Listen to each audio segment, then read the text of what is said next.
let's hop straight into the video for today, which is how women actually don't just physically give birth to human beings and creative beings, but we do that energetically too. And that I actually figured out not too long ago. It was yesterday.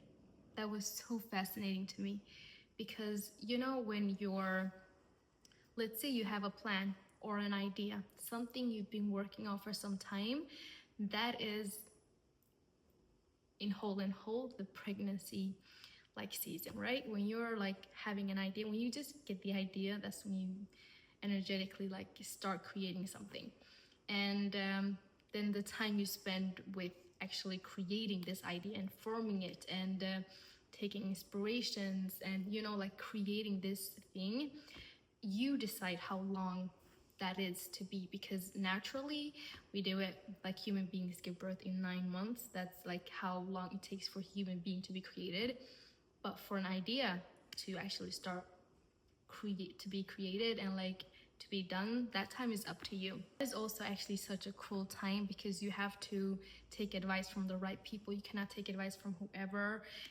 Things cannot you cannot involve everybody into your creating idea, right? That is what they say with don't tell everybody everything all the time. I've always heard this saying, like, don't tell everybody your business, is that the other.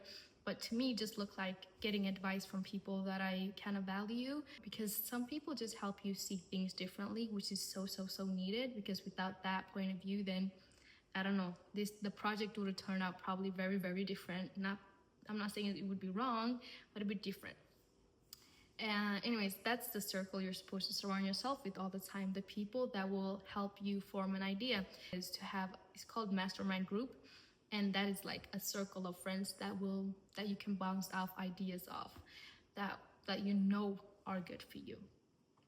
Anyways, when you've checked with that process, goes in a lot of things like nurturing, like how many hours do you spend on this project in this process, and the main thing is like how much money do you spend on it, how much hours do you spend on it, how much new experience do you feed it, who is allowed to add on to it and who's not, how do you nurture it, do you just allow it to evolve on its own, do you give it time to develop and form, do you rush it, do you hurry it?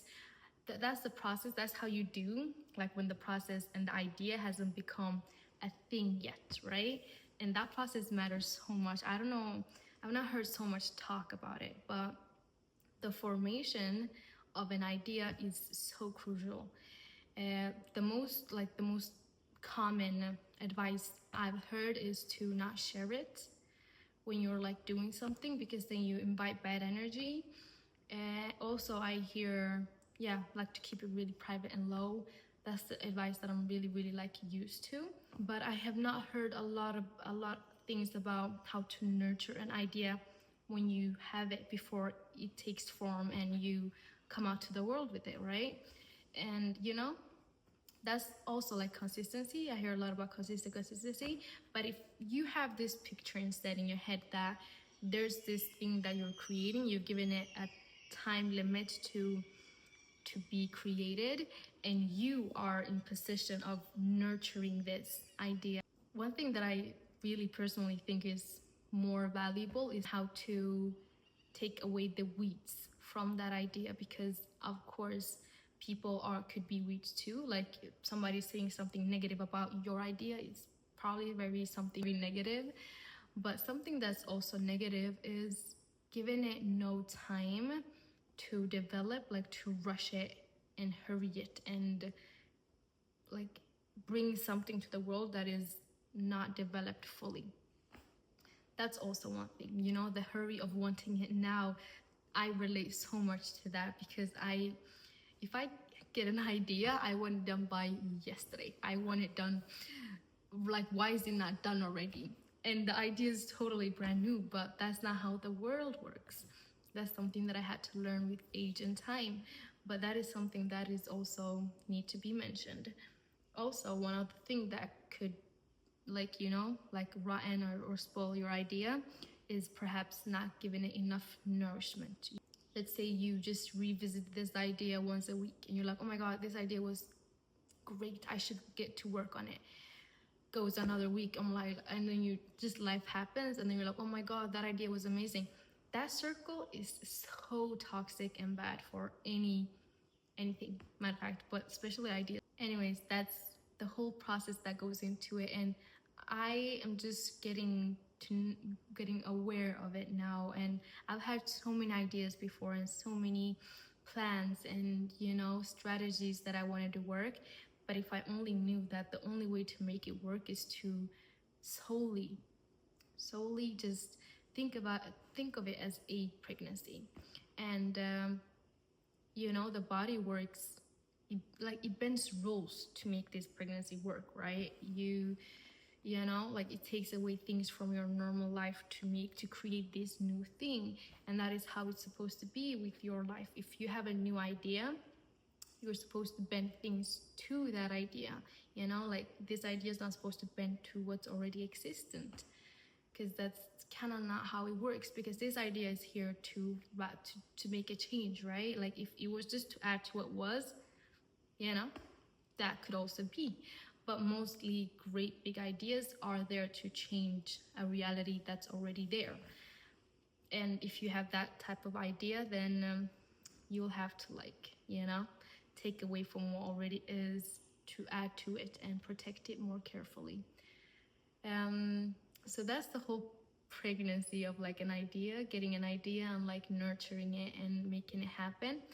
Comes the, you know, bringing this thing, an idea, to the world and how it's supposed to be done. That is also one thing that I would want to know this earlier, but now that I know, thank God, is that it matters really, really a lot where you start this ideas journey.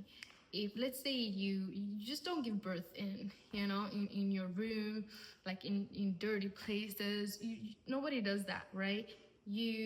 People go to hospitals to give birth, like in a clean, very sanitary place, doctors, people that know this, what's going on, you know. And same thing with your idea. Don't let your idea take form in this reality unless you are in a safe space for that idea. Unless that idea could, you know, it's a clean, sanitary place for that idea. You know, I've been manifesting something so much for the past 6 months. I could come back like from January, I think, from January till June. Yeah, I've been manifesting this thing so much. I've been reposting about it. I've been dying about it. Everything, you know, my whole world was circled around it. I did not know I was manifesting it at the time, but I really was. I was taking this energy and, you know, but I was just obsessed with that thing. Then 6 months later, exactly 6 months later, I get that thing. But sadly, it was not in a sanitary place. So my idea, or like my manifestation, started in not the best way, I would say, in my opinion. And that is kind of ouch. You know, like I could now know like what mothers feel when they give birth, you know, in a not so good way, because then you feel like, okay, fine, I have gotten, like, it does not harm me, but it harms this future something that I've worked on so much, right? Is your energy, is your, like, you know, flesh and bones. But that is kind of ouch. But we all know that the start is not the whole journey. It can be like reformed, but the journey, the start matters so much to everybody, me too. That was actually like, getting that realization made things so much clearer for me, because now I can think of it like that, and that makes things so much easier, because now I know how to care for like an idea and everything, like for something that I'm creating. And I realized that giving birth is not a physical thing only. It's actually also one thing that mother, I read her book and she was like, adopting a child is like also pregnancy and giving birth. And that was weird to me in the beginning, but it was not weird. I kind of understood her because she wrote it so vividly. But she was like, like the time of decision of getting the child is like if it's 1 month, 2 months, that is the time of pregnancy, and getting that adoptive child is the, like the delivery. That was so fun to me actually, to hear that point of view, that she saw it like that. Now I see that, but then I think of it like an idea, or like bringing something to, like to reality. And that to me made me realize that I am the producer no matter what. And I am the one, like a woman is the, after God, the creator of things on this earth.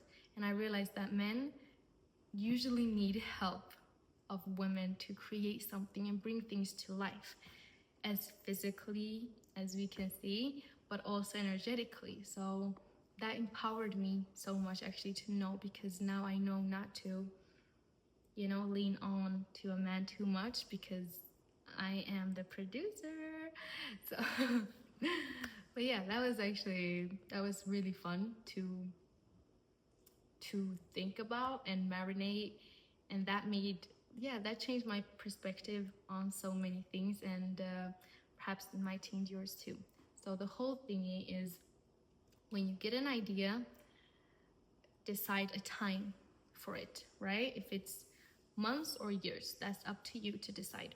And in this time limit that you've given this idea, nurture it, really nurture it so much. And also, while nurturing it, remove the weeds.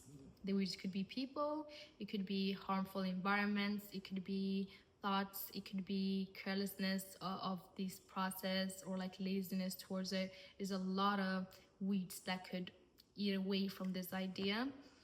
And and then when the time is done and this idea that you've worked on is about to take form, make sure it comes out in a beautiful place, that this idea, it has a good start, such a good start. Even if you know that the start isn't everything, it matters a lot. And all starts matter. They do really matter.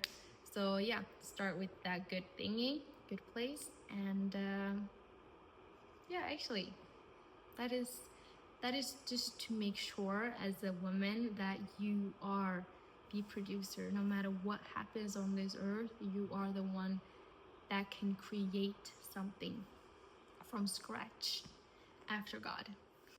I'm so glad to say this and to actually like be able to talk about it. Mwah. Take care, and I love you so much.